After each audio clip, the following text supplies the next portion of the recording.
اولاد پر ماں باپ کا حق بڑا عظیم ہے، بڑا عظیم ہے۔ ایک صحابی آئے تھے، کہا تھا یا رسول اللہ صلی اللہ علیہ وسلم جہاد پہ جانا چاہتا ہوں آپ کے ساتھ، اس حال میں کہ ماں رو رہی ہے، اس حال میں۔ فرمایا واپس جا، جیسے اس کو رلا کے آیا ہے اس کو ہنسا اور اس کے قدموں میں رہ کر جہاد کر۔ کیا معنی؟ ماں باپ کی یہ خدمت تیرے لیے جہاد کا اجر لیے ہوئے ہے۔ واپس جا، جیسے انہیں رلایا ہے ویسے ان کو ہنسا۔ ایک اٹھانے والا ماں کو کندھے پہ اٹھائے ہوئے ہے، پوچھنے والے سے پوچھتا ہے لے کر آیا ہوں ماں کو، حج کروایا ہے، میں نے ماں کا حق ادا کر دیا۔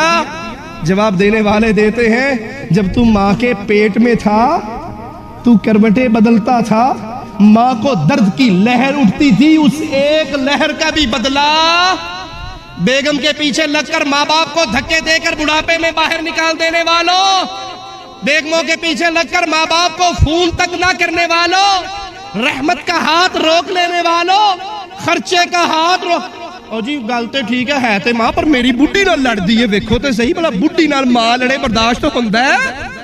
یہ بڈی مر جائے، اس کو طلاق ہو جائے اور ملے گی یا نہیں؟ ملے گی؟ ماں مر جائے دوبارہ مل سکتی؟ بیوی قربان کی جا سکتی ہے، ماں قربان نہیں کی جا سکتی۔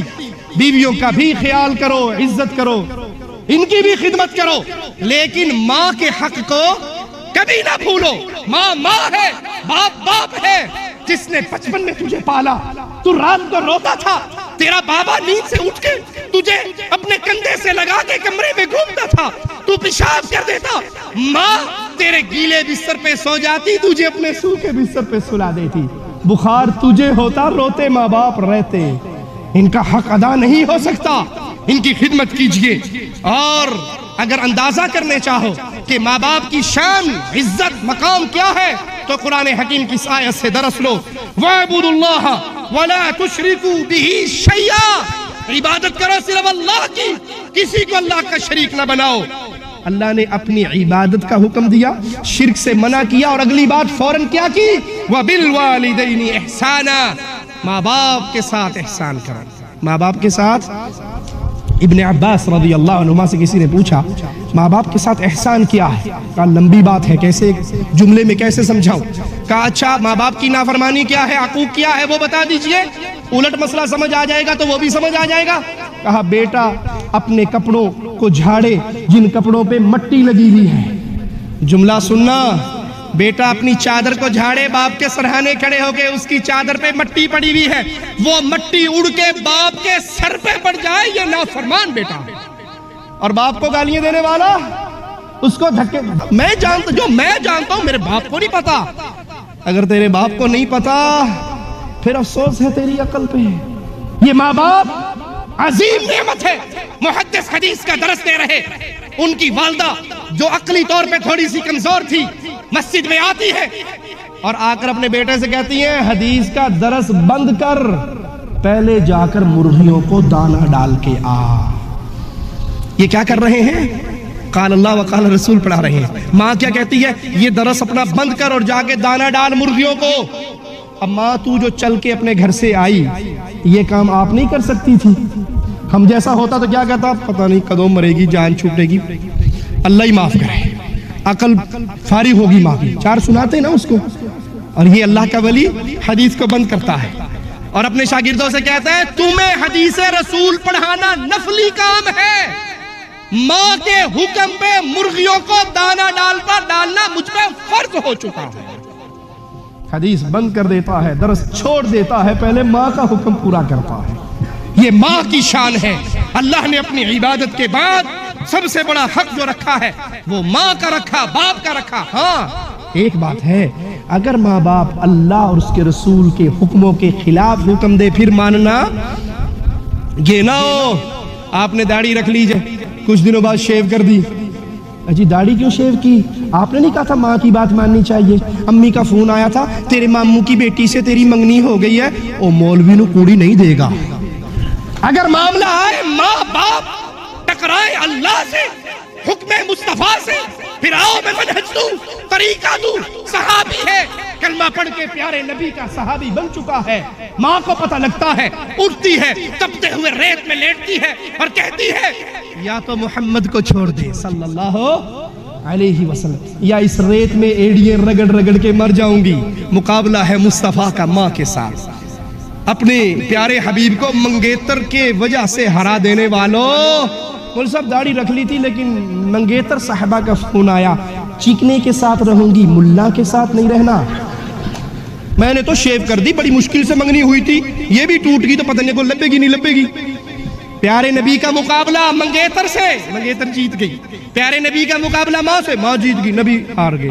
میرا جملہ یاد رکھنا، جس کے رسول اس کی منگیتر سے ہار جائیں وہ جنت میں جانے کے قابل ہے. فیصلہ اپنے دل سے لینا، سوچ اپنے دل کی. کہا ماں تو تپتے ہوئے ریت میں لیٹنے کی بات کرتی ہے، تو ایک ہے، کاش ایک نہ ہوتی 100 ہوتی. کتنی ہوتی؟ 100 ہوتی. ایڑییں رگڑ رگڑ کے مر جاتی. ماں ساری ماؤں کو مروا لیتا، محمد سے بے وفائی پھر بھی نہ کرتا صلی اللہ علیہ وسلم. اگر ماں باپ اللہ اور اس کے رسول کے حکم کے خلاف بات کرے اس کو تسلیم. قرآن حکیم بیان کرتا ہے وَإِن جَاهَدَاكَ عَلَىٰ أَن تُشْرِكَ بِي مَا لَيْسَ لَكَ بِهِ عِلْمٍ، اگر یہ تجھے حکم دے، دباؤ ڈالے کہ تو اللہ کے ساتھ شریک کر، شریک بنا، اگر تجھے کہے 11ویں دے، اگر تجھے کہے عرس پہ چل، اگر تجھے کہے قبر پہ سجدے کر، اگر تجھے کہے محرم کے حلوے پکا، اگر تجھے کہے محرم کے علم چڑھا، اگر تجھے کہے 12ویں کی کھیر، 11ویں کی کھیر، ربیع الاول کے جلوس، یہ سارا کچھ کرنا ہے. اگر تجھے یہ کہے تو ان کی بات نہیں ماننی.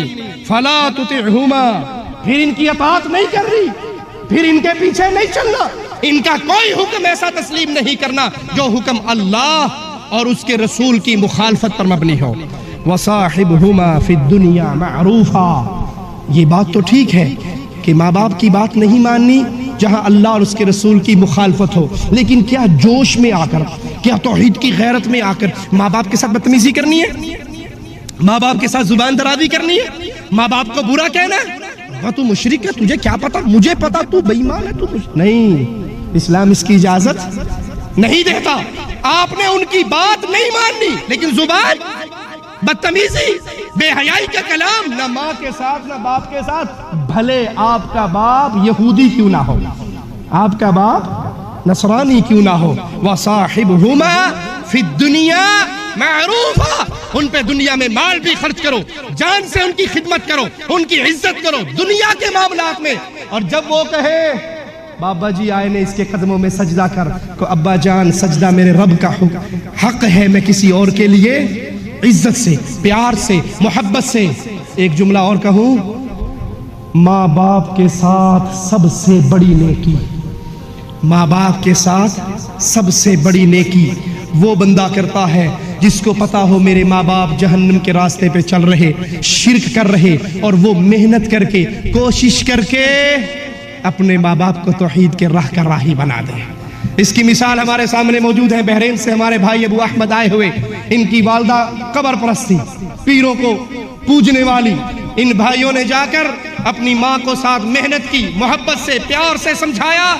15 دن ان کے پاس رہے، CDs دکھائی، کتابیں دکھائی، قائل کیا، اور پاکستان سے تب لوٹے جب ان کی والدہ اہل توحید کی صف میں شامل ہو چکی تھی. اللہ ان کو جزائے خیر دے. اور یہ آپ کے لیے نصیحت ہے، اگر کسی کو پتہ لگ جائے کہ ان کی والدہ شرک کی راہ کی راہی بن چکی ہے، والد شرک کے راستے پہ جا رہے ہیں، تو سب سے بڑی نیکی یہ ہے ان کو جہنم کی آگ سے بچانے کی کوشش کرو.